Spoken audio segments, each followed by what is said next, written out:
How did practice go the last couple days? Film session, stuff like that. Well, we played Sunday, so Monday was off. We practiced yesterday, and it was really good. And then we'll go over there today, over at Gamble, and hopefully build on yesterday. But yesterday was really good. We talked about a lot of things that occurred. I don't know what the players' reaction is or is going to be, but I think we got our message across. So we said and did the things we needed to. Whether we accomplished what we wanted to do, I guess we'll be seeing. Was it, Geno, they were using words like embarrassed and angry and those things. And you don't usually hear that this time of year. Is that the reaction that you were looking for, that you would want for game like that? Well, I've been around long enough to know that people say things after games, and my reaction to that is I'll make my judgment when I see if what you're saying actually has any effect. And if it does, then that win will have served the purpose. That loss would have served the purpose. If it doesn't have the desired effect that I want, then there are bigger issues to deal with. So I think tomorrow night's a big game for a lot of reasons. And like I told the players, I said, the average fan out there might be obsessed with winning and losing. I said, but in the middle of November, I'm not obsessed with winning and losing.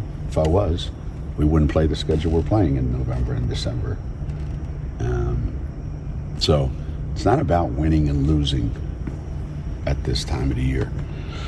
It's only about winning and losing in March. Right now, it's more about setting tones, getting an identity for your team, developing good game habits, showing that, hey, the things that we cover actually have come out. So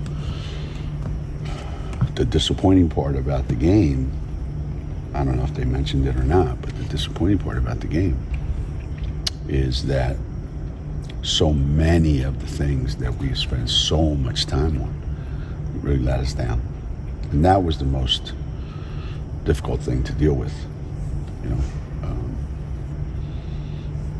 because, I've always had this philosophy, and I tell the players all the time, once you know how to do something and you don't do it, there can only be one other reason why you didn't do it. You still feel like doing it. I mean, I can say, well, I was overwhelmed. Yes, factors do go into that. But that's why you play college basketball, because you're under the assumption that you can deal with all those factors. So the commotion of the game, the crowd, and all that doesn't have anything to do with whether you rotate over on a drive. Like Anika made a good point. She came in my office and we talked on Monday, and she said, I was really, really, really disappointed in myself. She goes, I don't think I gave up an offensive rebound in 4 days leading up to that game. And the first two possessions, they got one on me. So even your most players struggled that day for whatever reason. She said that might have been the longest film session that she's ever had. Where does it rank in terms of ones that you've held through the years? I mean, was it pretty intense and long? I can't say, because there are times over the past years where we may have shown the game in its entirety,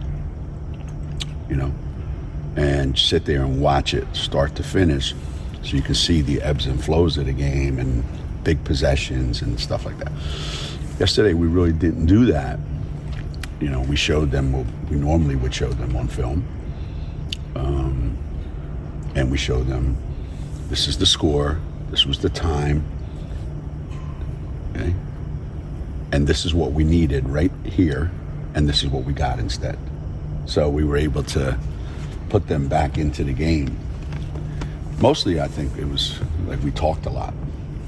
We talked a lot about, you know, what that means, and what, you know, if you ask them a question, you can say, okay, what shortcomings did we see in that game that we knew we had? And they'll tell you exactly what they are, because things have a tendency to transfer over from, you know. So it's on, you know, it's on the coaching staff to make sure that we continue to teach better and coach better, and I guess communicate better, and figure out a way to, you know, keep harping on it, do it again, and look at it and say, okay, was that an aberration? And let's see. You know, let's see. Were there any areas that you hadn't noticed? Anything that came up that you weren't concerned about through preseason and the first game? I think the only thing was how much we stood around on offense. You know, and that was really the first big game that we've played with this new lineup, you know. Last year there was always Lou in the lineup, or Dorka, or both, and other guys come and go. And now we add Paige to the mix, you add Caroline to the mix, and now you are not playing 38 minutes, so you don't have the opportunity every day in practice to gel as quickly. You know, so these things sometimes take time. Sometimes you get it right away. Sometimes it gels perfectly. I've had young teams where it just came together really, really, really fast. And then I've had some teams where it just took time. It took time for a variety of reasons. On the defensive end of the floor, even though you guys don't have a ton of size, is it the sort of thing where you feel like this team can be good defensively once they, you know, work on communication and work on stuff like that, or is this going to have to be a team that has to rely more on offense to win? Well, tell me, I think I'm trying to figure this one out. I'm trying to figure out the number of teams in the world of basketball right now that rely on their defense to win games. You know, and maybe you can look at any level in any sport, you know, other than soccer. You know, so I do think that, you know, kids who want to play defense, who are dying to get stops, who are just, you know, I'm a ferocious defensive player. Those days are gone, right? The fascination with I have to score makes it much more difficult to get players to buy in on the defensive end. And then you have to see, like, what are your strengths defensively? You know, do you have size? Do you have quickness? You know, do you have length? And that's going to determine what kind of defensive team can you be. And some years you can be so good defensively, like we have been, where you can't get a shot off against us. And then there's other years where you have so many holes in your defense that it's going to be hard to cover them up. And then you have to work really, really hard to do that, which changes how many different things you can do defensively. Going into the season, you know, you have this perception that you have so many players that you can just press and run and all that. How'd that look the other day? You know? So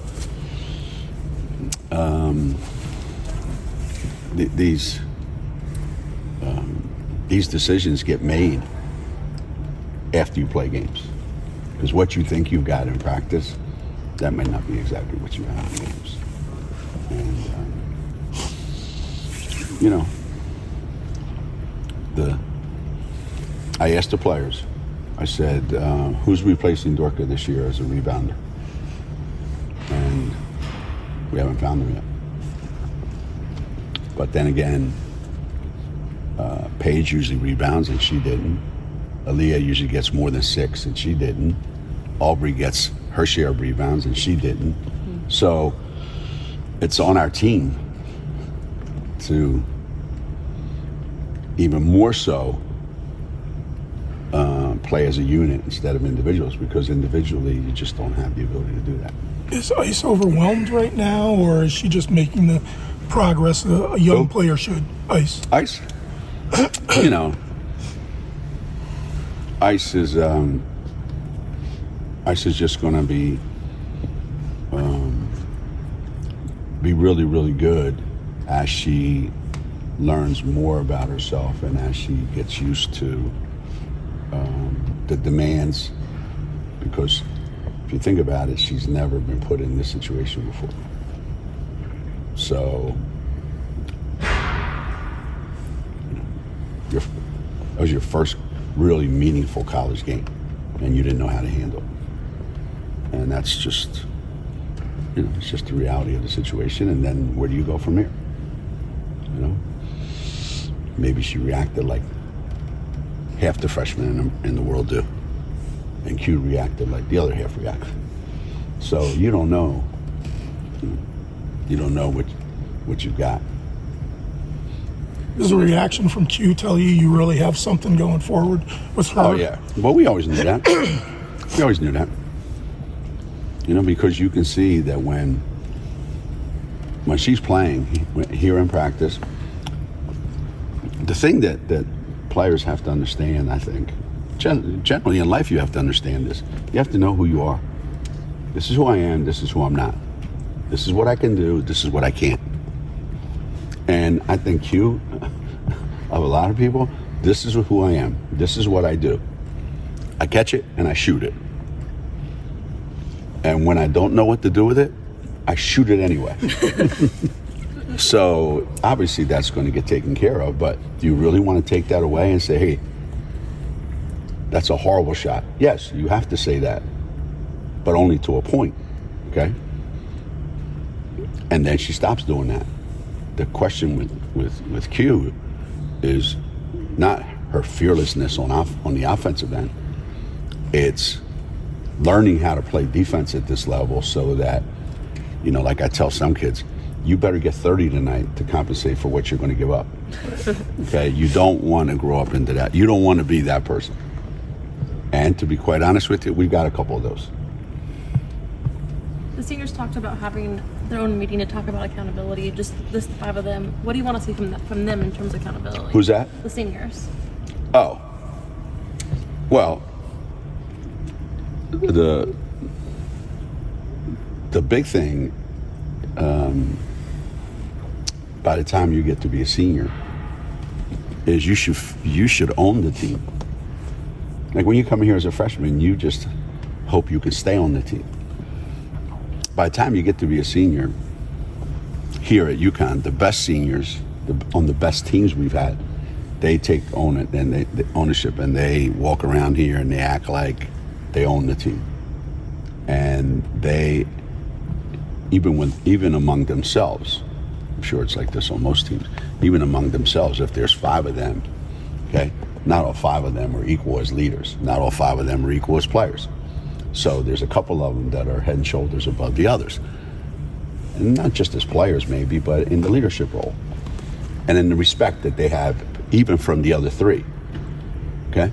So among the team, you've got those upperclassmen, and among them, you've got their own little hierarchy of who's what. And then those that are the top of the food chain have to really do a great job of holding themselves accountable, and they have to own it.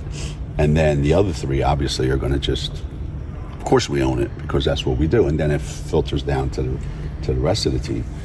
And today's world, I don't know how many kids want ownership of a team, because that signifies I'm responsible for everything that happens on the team. And I don't know, and people know all the stories about how I've challenged my players to take ownership and say this is your responsibility for everything that happens this year. Kids late for the bus, it's your responsibility. And kids bought into that and said, okay, I got it. Self-confident, self-assured. Nobody's missing the bus as long as I'm here, you know? I don't know that exists today. So I have to work harder to drag it out and encourage them to stick their neck out. Even if somebody chops it off, it's okay. At least you did something instead of just accept it. But that, to me, the last 5 or 6 years has really been the biggest challenge. Is, let's put it this way: 20 years ago, the biggest challenge was rein these kids in because they are completely out of control of how, that's just, they think they're invincible. And the flip to today is I'm encouraging them, stick your neck out and go crazy and let me worry about the outcome.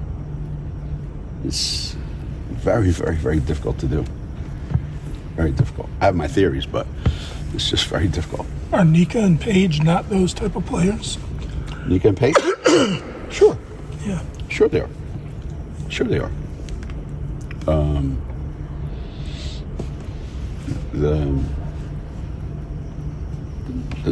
The players that we have are all capable.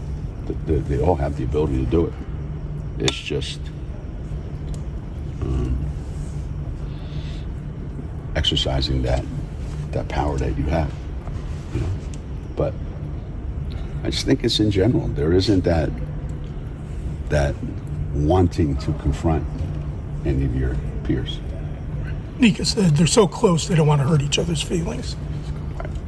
Well, then that's why I keep hurting their feelings. Because if you did it, I wouldn't have to do it. But they want me to be the bad guy.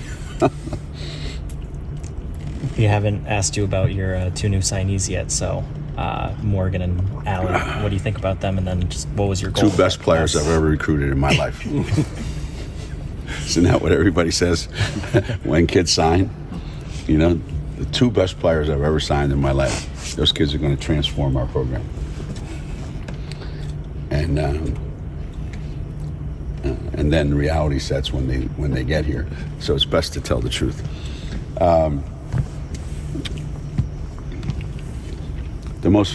The most rewarding thing about recruiting both Morgan and Allie was how incredible the fit is, that this is where they wanted to come. And we knew that as we were recruiting them. There was no extraneous bullshit to the recruiting process. Okay? It was very straightforward, very upfront, very, transparent with the parents, the kids, and there was complete buy-in almost right from the beginning. So you knew you're getting a kid, both of them, that are tremendously committed to UConn women's basketball and what it means. And then you add the fact that how many 6'2" guards do we have? 0. So Morgan fits a tremendous need that we have. And how many great rebounding guards did you see on Sunday? 0. And Morgan, more than anything else, I think she's a fearless rebounder for whatever reason, because she don't look like one, but she is. And she doesn't necessarily need to score any points to impact the game. That's Morgan's side of the story. Allie's side of the story is, I've seen a lot of basketball players in the past, and I'm not putting any pressure on her whatsoever, but I don't know that during the summer season, I've seen a lot of kids just take over games single-handedly and win games. And I don't mean against the bad players either. I'm talking about the best players. Because she's one of those kids that knows who she is, and she's not afraid, and she knows that every time the ball leaves her hand, she's got some of that AZ and Paige in her, that every time the ball leaves my hand, I think it's going in. So she's a scorer. And playing on that USA team this past summer, I think they saw that that's what she does. She scores points. you know. Again, I don't think she adds to our necessarily to our vaunted defense. I don't think she adds to our, you know, Detroit Pistons bad boys defense. I don't think that, you know, I think she's going to be like some of the guys we have now. It's going to be a challenge for her sometimes. But from a, like this is the place I want to be. This is the place I want to play at. This is what it means to me. This is what I can add. This is who I am. And I think it's a perfect fit. How close is Yana to returning? Actually, pretty close, I think. Her workouts have been really, really good, individual workouts with Jamel. And she looks good. She looks healthy. She looks explosive. You know, we certainly could have used her the other day, right? You don't know how many times I looked down there and wanted to grab Yana and throw them in there. So yeah, I can't wait. I think we need her physical presence, you know, in the lane. I watched last year's NC State game. She had a huge impact on the game defensively. I don't think she scored, but she had a huge impact defensively. Where's Azzy at after the game? And kind of mentally, it seems like sometimes that's the key with her. I would think that if you're as good a, you know, if you're as an accomplished shooter and you're an accomplished player as Azzy is, I think you would just chalk it up as, yeah, I got a ton of open looks and they didn't go in. Some days they all go in. Who knows why? So, knowing Azzy though, she's probably stressing over it. Me, I'm not. You know, you continue to get, you know, 7, 8, 9 open looks from the 3-point line. I like our chances, you know. But I also know Azzy too. So, you know, so part of our preparation for Thursday is, you know, let's get everybody off the ledge, and realize, you know, it's only one game in November. It's one night.